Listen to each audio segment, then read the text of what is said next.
मेरी शादी की तारीख नज़दीक आ रही थी। बाकी लड़कियों की तरह मैं भी शादी को लेकर बहुत खुश थी। मेरा रिश्ता मेरे मामा ने करवाया था।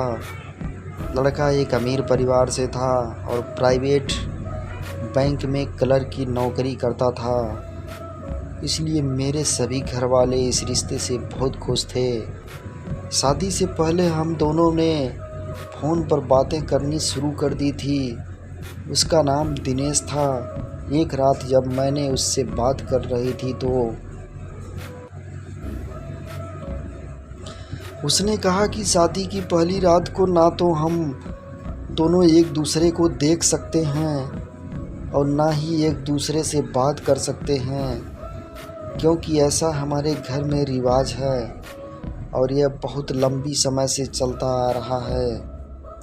मुझे उसकी बात सुनकर थोड़ी हैरानी हुई, लेकिन मैं ऐसा करने के लिए मान गई। फिर देखते ही देखते शादी वाला दिन भी आ गया। घर वालों ने मेरी शादी धूमधाम से कराई। उस दिन मैं बहुत खुश थी।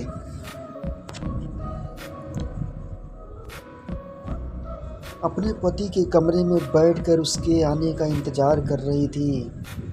कमरे की लाइट बंद थी और कमरे में बहुत अंधेरा था। फिर किसी ने कमरे का दरवाज़ा खोला और धीरे से अंदर आकर मेरे पास बेड पर बैठ गया। मेरा हाथ पकड़ा और बिना कुछ बोले मेरे हाथ को चूमने लगा। इससे पहले मैं अपने पति से एक बार भी नहीं मिली थी। रिश्ते के वक्त भी हमने एक दूसरे को दूर से ही देखा था। हमारी बात बस फ़ोन से हुई थी और मैं सिर्फ उसकी आवाज़ ही पहचानती थी। फिर उसने मुझे पीछे की तरफ से लिटा दिया और मेरे ऊपर आकर मेरे होठों को चूमना शुरू कर दिया। मुझे अपने पति को बिना देखे यह सब करना काफ़ी अजीब लग रहा था। मुझे उसकी शादी से पहले ही कई बात याद था, इसलिए मैंने बिना कुछ बोले चुपचाप उसे यह सब करने दिया। वह मुझे लगातार अपने होठों से लेकर छाती तक चूमे जा रहा था और अब तो मुझे भी इसमें मज़ा आने लगा था। फिर वो मेरे ऊपर से उठा और अपने कपड़े उतारने लगा। उसने अपने हाथ की इशारों से मुझे भी अपने कपड़े उतारने के लिए कहा। फिर मैंने अपने कपड़े उतार दिए। फिर उसने बिना कपड़ों के मेरे शरीर को छाती से लेकर नीचे तक चूमना शुरू कर दिया और मेरे बदन के हर हिस्से पर काफ़ी देर तक चूमता रहा। अब तो मैं भी पूरी तरह से मदहोश हो चुकी थी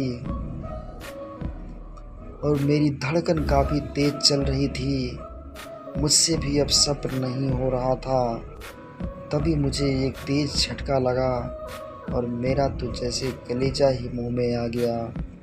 तब मैं उसके साथ कसकर लिपट गई, लेकिन जैसे ही मैंने उसके साथ लिपटी तो मुझे कुछ ठीक नहीं लगा, क्योंकि दिनेश को मैं पहले देख चुकी थी और वह दिखने में काफ़ी दुबला पतला था, मगर जिसे मैंने अभी अभी अपनी बाहों में लिया हूँ,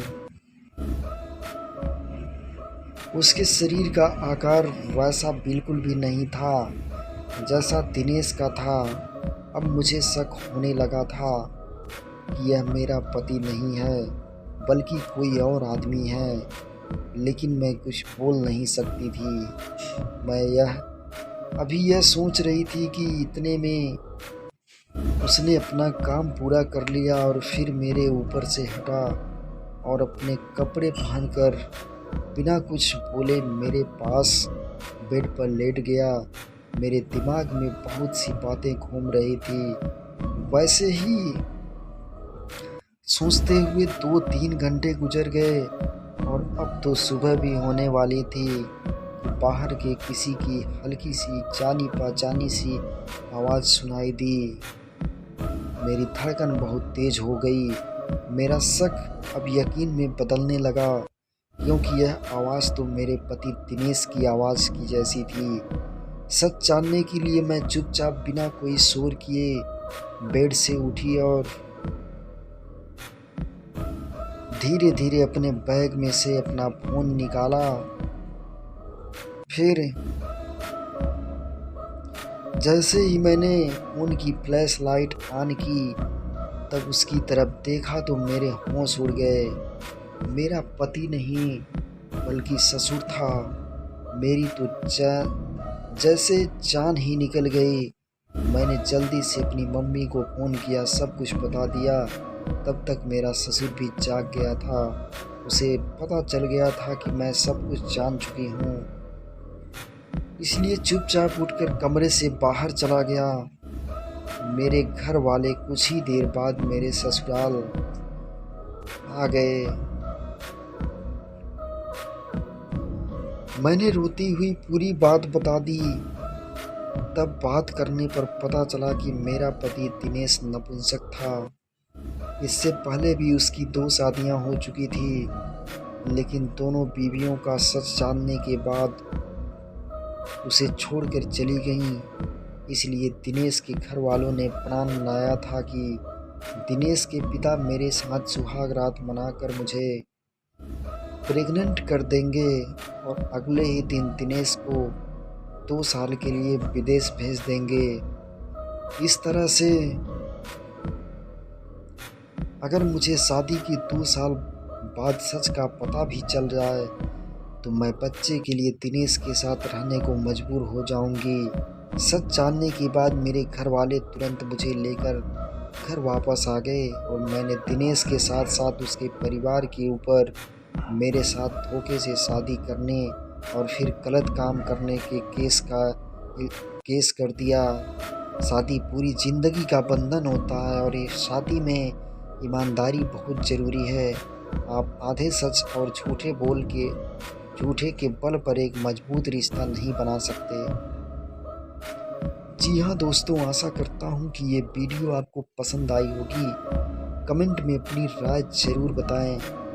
अगर चैनल पे नए हैं तो चैनल को सब्सक्राइब ज़रूर करें, जिससे कि आगे की आने वाली हर वीडियो की नोटिफिकेशन सबसे पहले आपको मिलती रहे। धन्यवाद।